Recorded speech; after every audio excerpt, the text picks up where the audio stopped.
Hello student, चलिए अब हम लोग डिस्कस करते हैं रेटिकुलो एंडोथेलियल सिस्टम या लिम्फेटिक सिस्टम का one of the important topic that is spleen. बहुत इम्पॉर्टेंट ऑर्गन है, इसमें आपको शॉर्ट नोट आ सकते हैं।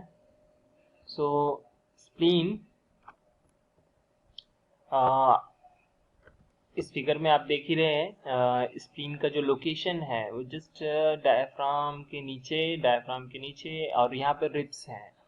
तो आपके ये रिब्स दिख ही रहे हैं, जिसमें आपका 12th है, 11th है, 10th है, और ये स्टमक के जस्ट लेफ्ट साइड में है। और अगर एब्डोमेन को हम लोग 9 हिस्सों में बांटें तो ये लेफ्ट हाइपोकॉन्ड्रिक रीजन में आएंगे।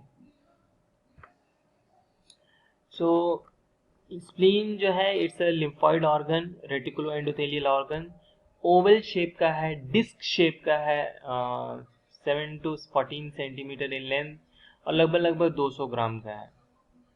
कहाँ पे रहता है ये? डायफ्राम के जस्ट नीचे, closest to 9th, 10th and 11th rib and on the left side of the abdomen. और साथ साथ में मैंने जैसे आपको बताया कि it is present in the left hypochondriac reason.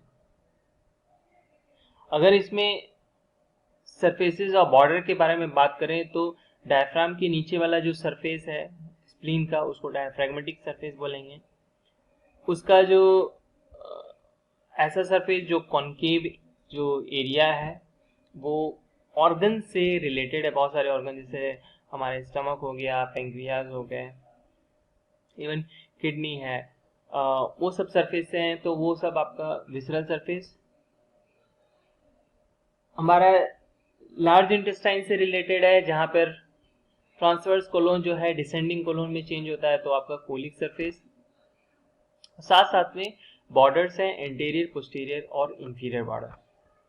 सो आप इस फिगर को आप देख ही रहे हैं। स्प्लीन स्मूथ सरफेस है, कॉन्वेक्स सरफेस है, तो ये आपका डायफ्रैग्मेटिक सरफेस है। अगर इसका विसरल सरफेस को आप देखें तो उठाव चढ़ाव बहुत सारे हैं, जिसमें ये वाला जो सरफेस है ये कोलिक सरफेस, जो कि आपका ट्रांसवर्स कोलोन से रिलेटेड है, कोलिक फ्लेक्सर से। ये वाला जो सरफेस है ये स्टमक के जस्ट नजदीक रहता है, इसलिए इसको गैस्ट्रिक सरफेस बोल रहे हैं। ये जो सरफेस है ये हमारा बीन शेप्ड जो ऑर्गन, जिसको आप किडनी बोलते हैं, तो ये रीनल सरफेस। तो बहुत सारे ऑर्गन्स का यहाँ पे एक इम्प्रेशन है, तो ये सब आप सरफेस की जगह आप इसको इम्प्रेशन बोल सकते हैं। पूरे एरिया को इम्प्रेशन, तो गैस्ट्रिक इम्प्रेशन है, कोलिक इम्प्रेशन है, आपका रीनल इम्प्रेशन है। कॉन्केव जो पूरा एरिया है, बीच में आप एक सेंटर देख रहे हैं जहाँ पे ब्लड वेसल्स की एंट्री और एग्जिट है, और नर्व्स की भी एंट्री होंगी। तो ये जो एरिया है इसको आप हाइलम बोलते हैं, हाइलेस बोलते हैं। तो ये है डायफ्रैग्मेटिक सरफेस और ये है विसरल सरफेस। सो डायफ्रैग्मेटिक सरफेस कॉन्वेक्स है, स्मूथ है, directed upward of course. It's under surface of the diaphragm which separated from the 9th, 10th, 11th ribs. ये आपके आगे की स्लाइड में भी मैंने बताया था। विसरल सरफेस जो है रिलेटेड है आपका of course left kidney, stomach, flexure, splenic flexure of colon, और साथ साथ में हर एक जो सरफेस है वो आपका विसरल पेरिटोनियम से घिरा हुआ है। और जो हाइलम है is a part where the blood vessels enter and leave the organ. Function बहुत इंपॉर्टेंट। तो स्प्लीन जो है वो हमारा पार्ट है लिम्फॉइड ऑर्गन का या रेटिकुलो एंडोथेलियल ऑर्गन का। सो ये इम्यूनिटी प्रोवाइड करता है, सबसे पहला चीज। तो स्प्लीन एक बहुत इंपॉर्टेंट साइट होता है ब्लड के फॉर्मेशन के लिए, सो हेमाटोपोइसिस। लेकिन फीटल लाइफ लीवर, स्प्लीन ये सब पार्टिसिपेट। लेकिन अभी जो हमारा स्प्लीन है वो रिजर्वॉयर है ब्लड का, ये भी याद रखेंगे, रिजर्वॉयर ऑफ ब्लड। ब्लड के टॉपिक में मैंने आपको बताया था कि जो स्प्लीन है वो ग्रेवयार्ड ऑफ आरबीसीज हैं। तो जो भी पुराने आरबीसीज जिन्होंने अपना लाइफ स्पैन 120 डेज क्रॉस कर रहे हैं, फ्रेजाइल होने के बाद वो वहाँ पे एंट्रैप हो जाते हैं और फिर वो फेगोसाइटोसिस के द्वारा वो डिसइंटीग्रेट टूट जाएंगे। सो ग्रेवयार्ड की तरह काम कर रहा है। स्प्लीन में अगर उसका क्रॉस सेक्शन काटे तो उसमें हम लोगों को रेड पल्प और वाइट पल्प मिलेंगे और उन दोनों के बीच में हम लोगों को कुछ मार्जिनल साइनसेस मिलते हैं। साइनसेस डायलेटेड ब्लड वेसल्स की तरह। सो ये सेक्शन है जिसमें spleen of course tense capsule से घिरा हुआ है चारों तरफ से, डेंस कनेक्टिव टिश्यू, और ट्रैबिकुले हैं इनके बीच में, ट्रैबिकुले। और ये ट्रैबिकुले ने क्या किया, जो सब्सटेंस ऑफ स्प्लीन है उसको अलग अलग कंपार्टमेंट्स में डिवाइड कर दिया। अब वो कंपार्टमेंट जो है वो आपके रेड पल्प है और व्हाइट पल्प है। और आप कॉर्टेक्स वाले पोर्शन में आप देख ही रहे हैं, यहाँ पे लिम्फेटिक नोड्यूल्स है। सो रेड पल्प में क्या है, ब्लड वेसल्स जैसे साइनसेस हैं,